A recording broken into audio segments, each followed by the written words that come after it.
Dear students, मैं Ajay Kushwaha Balabhadra school के online study channel में आपका स्वागत करता हूं।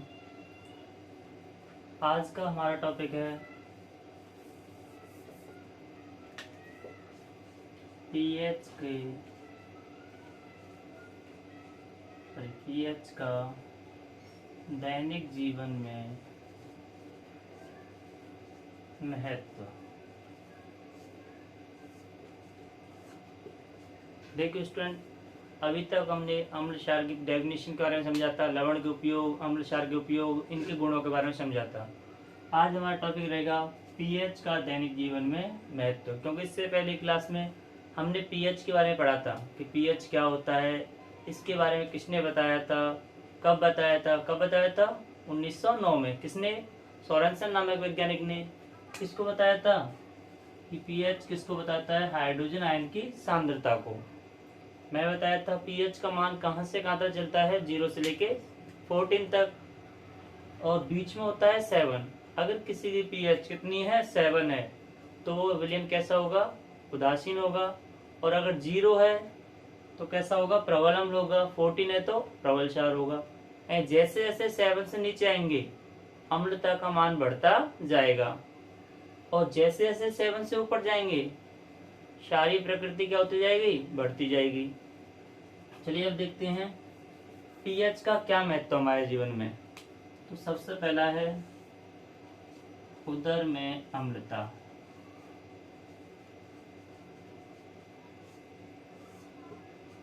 देखिए स्टूडेंट, कभी कभी देखा होगा आपने, कभी कभी पेट में दर्द और जलन होने लगती है।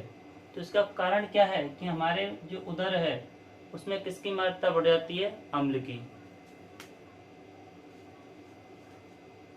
HCl, जठर रस।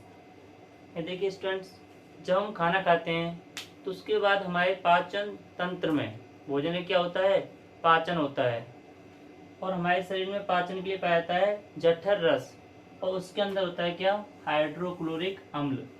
जब उदर में हाइड्रोक्लोरिक अम्ल की क्या हो जाएगी? अधिकता। किसकी हो जाएगी? अधिकता हाइड्रोक्लोरिक अम्ल की। तो हमारे पेट में क्या होने लगेगा? दर्द होने लगेगा और जलन महसूस होगी। अब देखिए, क्योंकि यह अम्ल है तो उसको उदासीन कौन कर सकता है? इसको उदासीन कर सकता है कौन? क्षार। लेकिन क्षार कैसा होना चाहिए? दुर्बल क्षार।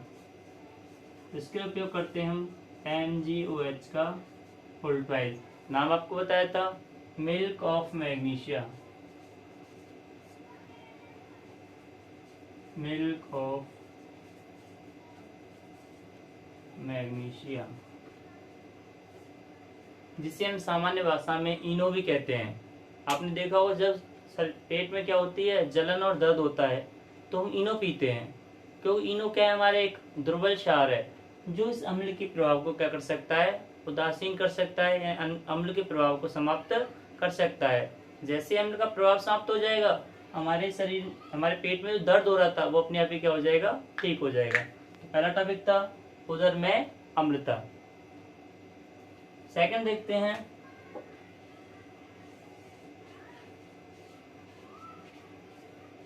कीटों का डंक।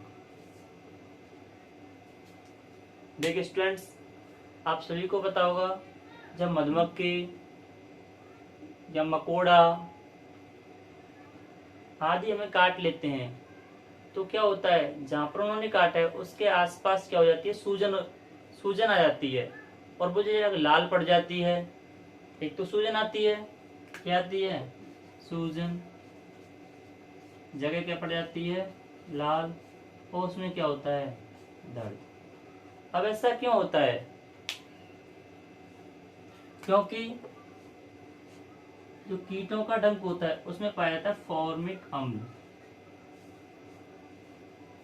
फॉर्मिक अम्ल, इसका फॉर्मूला होता है HCOOH।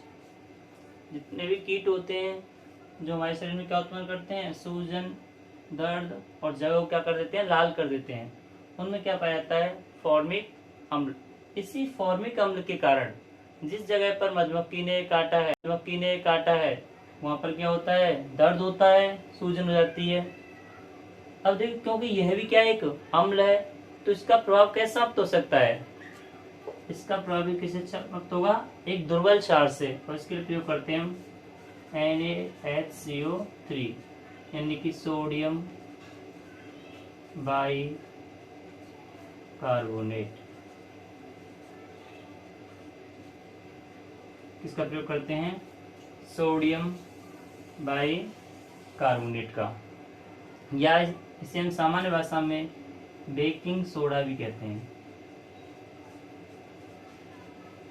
यानी आपका जो खाने का सोडा है या बेकिंग सोडा है उसे क्या कहते हैं हम, सोडियम बाई कार्बोनेट। हमने अभी दो पढ़े, एक तो उधर में अम्लता और एक कीटों का डंक। आई होप आपकी समझ में आया होगा। आगे देखिए नेक्स्ट पढ़ते हैं।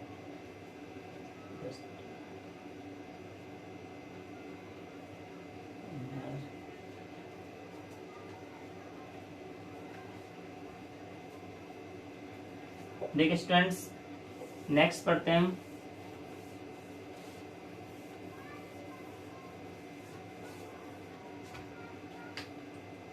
नंबर 3। नेक्स्ट देते हैं अम्ल वर्षा। अगला पीएच का महत्व कहाँ पर है, अम्ल वर्षा। आपने देखा हो कभी कभी जब स्टार्टिंग में जैसे कि बारिश का मौसम आने वाला हो, स्टार्टिंग बारिश होती है, तो वो अगर पेड़ पौधों पड़ती है तो वो कैसी होती है, नुकसानदायक होती है। क्यों होती है, क्योंकि वर्षा जल के साथ क्या मिल जाते हैं, वायुमंडल में उपस्थित प्रदूषण यानी कि जो हानिकारक गैसें वायुमंडल में मौजूद हैं वो वर्षा जल के साथ अभिक्रिया करके किसका निर्माण करती हैं, अम्ल का। और जब अम्ल पेड़ पौधों की जड़ों में जाता है, उनके पत्तों में पड़ता है, उससे वो धीरे धीरे क्या होने लगते हैं, नष्ट होने लगते हैं। तो देखिए जैसे कि हमें पता है जल क्या है, H2O। वर्षा जल था, ये किससे अभिक्रिया करेगा, वायुमंडल की SO2 से अभिक्रिया करके क्या बना लेता है, H2SO4 यानी सल्फ्यूरिक अम्ल। जल ने किससे अभिक्रिया की, वायुमंडल की सल्फर डाइऑक्साइड से। किसका निर्माण किया, सल्फ्यूरिक अम्ल का। या फिर H2SO3, ये क्या होता है, सल्फ्यूरस अम्ल। ये क्या है, सल्फ्यूरिक अम्ल, और ये क्या है, सल्फ्यूरस अम्ल। नेक्स्ट देखते हैं जैसे कि H2O किससे अभिक्रिया की, NO2, इसका निर्माण करेगा HNO3 नाइट्रिक अम्ल। इस प्रकार से जब वर्षा जल वायुमंडल में उपस्थित प्रदूषित गैसों से क्या करता है, अभिक्रिया करता है। जब वर्षा जल वायुमंडल में उपस्थित SO2 NO2 आदि गैसों से अभिक्रिया करता है तो वह सल्फ्यूरिक अम्ल, सल्फ्यूरस अम्ल अथवा नाइट्रिक अम्ल का निर्माण करता है। और जब अम्लीय जल किस पर पड़ेगा, मिट्टी पर या भूमि पर आएगा, तो पेड़ पौधे वनस्पतियां क्या हो जाएंगी, नष्ट हो जाएंगी। अब बात आती है ये गैस आई कहां से, तो इसके लिए हम जिम्मेदार भी कौन है, हम है। वर्षा, इस अम्ल वर्षा के लिए जिम्मेदार कौन है, हम, क्योंकि हमने वायुमंडल में बहुत ज्यादा प्रदूषण फैला दिया है। इन प्रदूषण गैसों के कारण ही क्या हो रही है, अम्ल वर्षा। तो इसलिए अगर हमें इस अम्ल वर्षा से बचना है तो प्रदूषण को क्या करना पड़ेगा, नियमित करना पड़ेगा। ऐसा करना पड़ेगा जिससे कि प्रदूषण कम से कम मात्रा में हो। मानते हैं कि खत्म नहीं हो सकता, लेकिन ऐसे उपाय किए जाएं जिससे कि प्रदूषण कम से कम हो। इसके हानिकारक प्रभाव क्या क्या होते हैं, जैसे कि हम नाम सुना ताजमहल, कहां पर है, आगरा में। किससे बना हुआ है, सफेद संगमरमर से। ताजमहल किससे बना हुआ है, सफेद संगमरमर से। आज इसके जो संगमरमर है वो भी कैसे पड़ने लग गया है, पीला। किसके कारण, प्रदूषण के कारण। इसलिए इसके आसपास के क्षेत्र में जितने भी पेट्रोल डीजल से चलने वाले वाहन थे उनको क्या कर दिया गया है, बंद करा दिया गया है। अब यहाँ पर क्यों इलेक्ट्रिकल व्हीकल चलते हैं या फिर CNG वाले वाहन चलते हैं, जिससे कि कम से कम प्रदूषण हो। अगर प्रदूषण बढ़ता रहा तो एक दिन क्या हो जाएगा, ये सफेद संगमरमर किस रंग में बदल जाएगा, पीले रंग में। इसे हम बोलते हैं संगमरमर का कैंसर, संगमरमर कैंसर।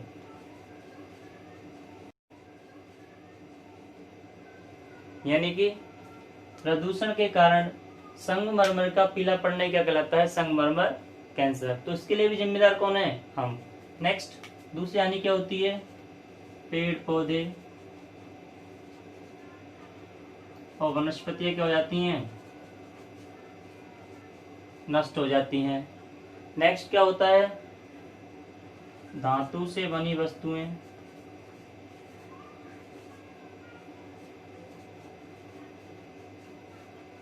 क्या होने लगती हैं? संक्षारित होने लगती हैं। यानी कि वे वस्तुएं जो किससे बनी होती है? धातुओं से, वो धीरे धीरे क्या होने लगती हैं? नष्ट होने लगती है। अगर हमें अम्ल वर्षा से बचना है तो हमें प्रदूषण को नियंत्रित करना पड़ेगा। देखिए स्टूडेंट्स, आगे अगला टॉपिक पढ़ते हैं हम।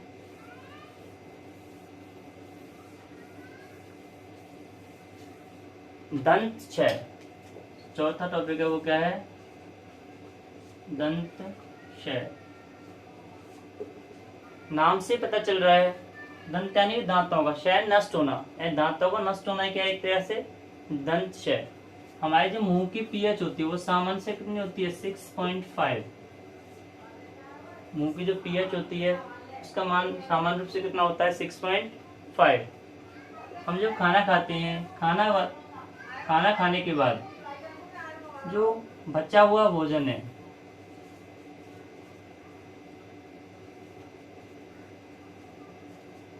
जो भोजन दांतों में फंसा रह जाता है, उन्हें हमारे शरीर में उपस्थित या हमारे मुंह में उपस्थित जीवाणु क्या करते हैं? अपघटित करके क्या करते हैं? अपघटित, और मुंह के पीएच का मान क्या कर देते हैं? कम कर देते हैं। यानी हमने भोजन किया, उसका कुछ भोजन हमारे किस में रह गया? दांतों में फंसा हुआ रह गया, मुंह में फंसा हुआ रह गया। तो हमारे मुख के जो जीवाणु है वो उस भोजन को अपघटित करके हमारे मुख के पीएच को क्या कर देते हैं? घटा देते हैं। और जब मुख के पीएच का मान 5.5 से क्या हो जाता है?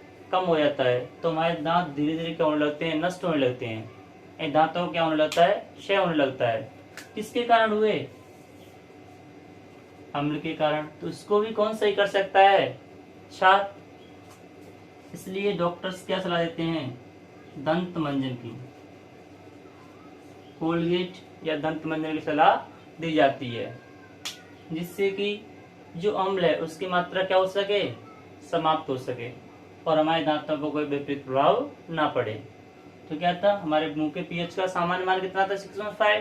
6.5। जब हमने भोजन किया तो शेष भोजन को जीवाणु क्या करते हैं? अपघटित करते हैं और पीएच का मान क्या कर देते हैं? कम कर देते हैं।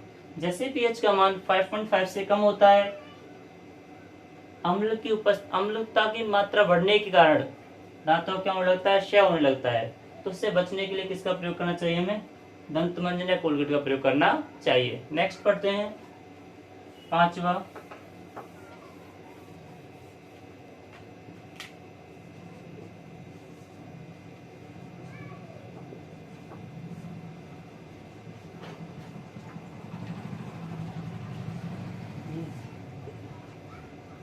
वेट करो, मिट्टी की अम्लता।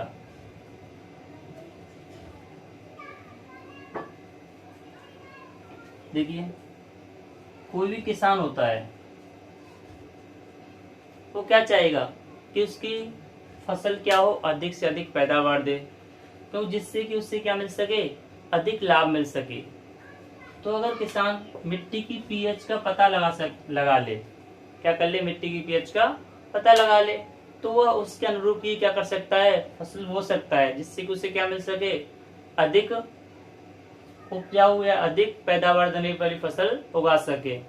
अगर मान लो कभी कभी क्या होता है, मिट्टी में अम्लता का मान बढ़ जाता है, मिट्टी में अम्लता का मान क्या हो गया? बढ़ गया। तो आपको पहले बताया था मैंने, तो किसका प्रयोग किया जाता है? कैल्शियम हाइड्रोक्साइड का, क्योंकि यह क्या एक क्षार है, जिससे कि अम्ल के प्रभाव को क्या कर देता है? नष्ट कर देता है और मिट्टी क्या हो जाती है? सामान्य हो जाती है। तो हमने 5 पॉइंट पढ़े, एक उदर में अम्लता, दूसरा कीटों में डंक, तीसरा दंत क्षय, चौथा अम्ल वर्षा और लास्ट मिट्टी की अम्लता। ये पांचों क्या थे? पीएच के दैनिक जीवन में महत्व थे। आई होप आपकी समझ में आया होगा। आगे का जो टॉपिक है वो बहुत ही ज्यादा इम्पोर्टेंट वो थोड़ा सा इनकी तुलना टिपिकल है, इसलिए आप उसे ध्यानपूर्वक पढ़ें। देखिए ध्यान से समझना अगला वाला टॉपिक। अगला टॉपिक क्या है?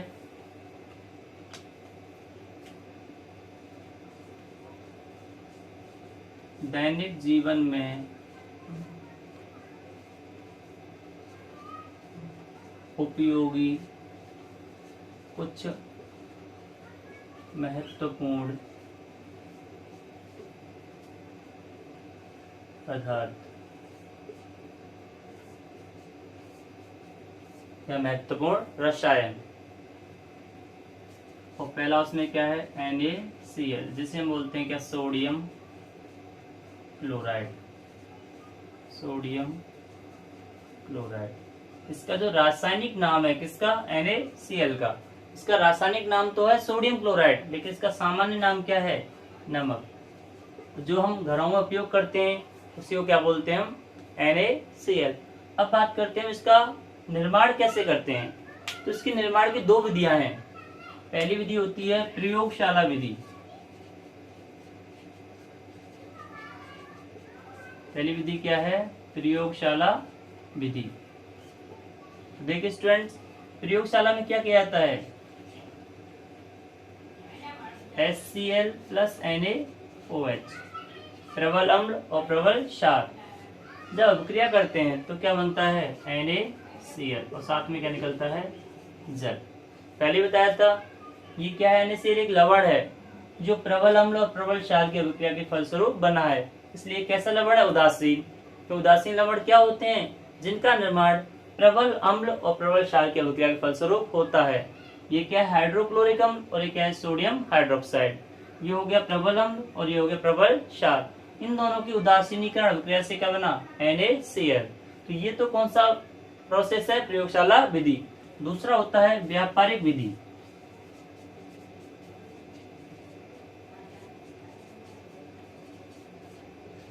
प्रयोगशाला विधि क्या है? केवल छोटे स्तर पर काम आती है, लेकिन अब बात करें हम बहुत सारा नमक चाहिए हमें, तो वहां पर उपयोग होती है व्यापारिक विधि। और व्यापारिक विधि में कोई प्रयोगशाला नहीं होती। क्या करते हैं? केवल समुद्रों का जल कैसा है आप जानते हो? भी खारा। तो समुद्रों के जल को बड़ी बड़ी क्यारियां बनाकर क्या करते हैं? समुद्रों का जल होता है, उसे बड़ी बड़ी क्यारियों भर के सूर्य किरणों में सूखने देते हैं, जिससे कि धीरे धीरे उसका क्या होता रहता है? वाष्पन। और पानी पूरा क्या हो जाता है? वाष्पित हो जाता है, लेकिन लवण है वो क्या रहता है? वहीं पर रह जाता है। यानी NaCl कहाँ रह जाता है? क्यारियों में जमा हुआ रहता है। ये जो क्यारियां बनाई गई उन्हें बोलते हैं लैगून। जो क्यारियां बनाई गई उनका नाम क्या दिया जाता है? लैगून। इनमें से पानी का वाष्पन हो जाता है और क्या बच जाता है? NaCl। लेकिन जो NaCl बचा है, क्या बचा है? NaCl।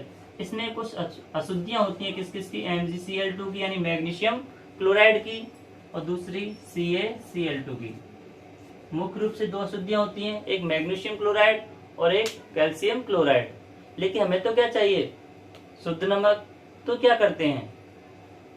देखिए स्टूडेंट, आगे क्या किया जाता है? हमें मिला क्या? NaCl, लेकिन साथ में अशुद्धियां थी, मैग्नीशियम क्लोराइड और कैल्शियम क्लोराइड। तो इन अशुद्धियों को दूर करने के लिए NaCl का क्या करते हैं? हम संतृप्त विलयन बनाते हैं।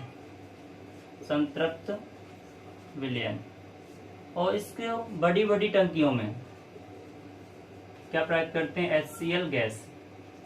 यानी NaCl के संतृप्त विलयन को बड़ी बड़ी टंकियों में रखा जाता है, और उसमें क्या प्रयोग करते हैं? HCl गैस, जिससे कि जो NaCl है वो क्या हो जाता है? अवक्षेपित हो जाता है, या नीचे की तह में क्या हो जाता है? बैठ जाता है, और हमें क्या प्राप्त होता है? शुद्ध NaCl। अब बात करते हैं संतृप्त विलयन क्या होता है। तो संतृप्त विलयन एक ऐसी अवस्था है जब कोई पदार्थ पानी में घुलना क्या करता है? बंद कर दे। जैसे कि मैंने क्या लिया?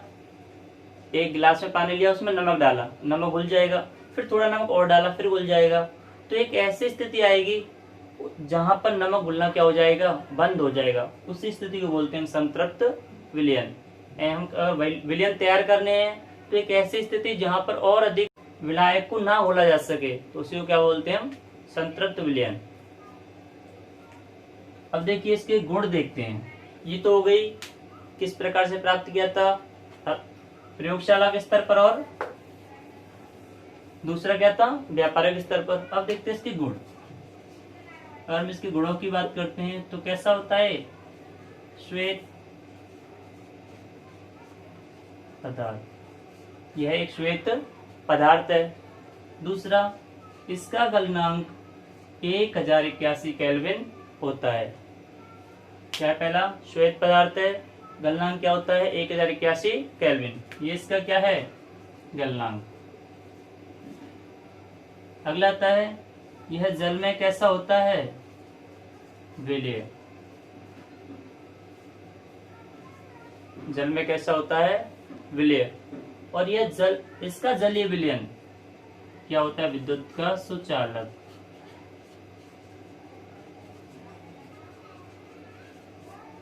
यानी किसका NaCl का जलीय विलयन विद्युत का क्या होता है? सुचालक। क्यों होता है? क्योंकि इसमें Na+ और Cl- आयन उपस्थित होते हैं। इसके 4 गुण थे। यह श्वेत पदार्थ है, इसका गलनांक 1081 केल्विन होता है, यह जल में पूर्ण विलेय होता है तथा इसका जलीय विलयन विद्युत का सुचालक होता है। अब इसके देखते हैं उपयोग।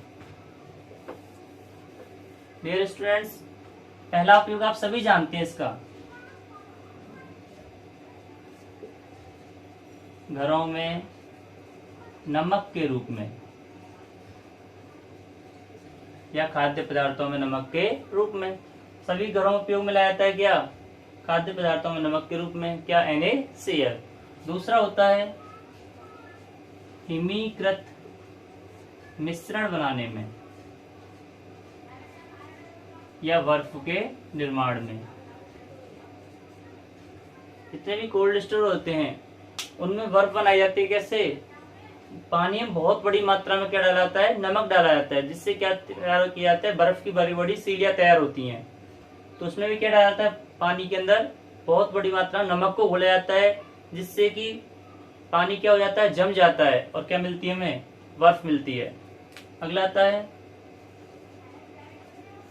खाद्य पदार्थों के संरक्षण में।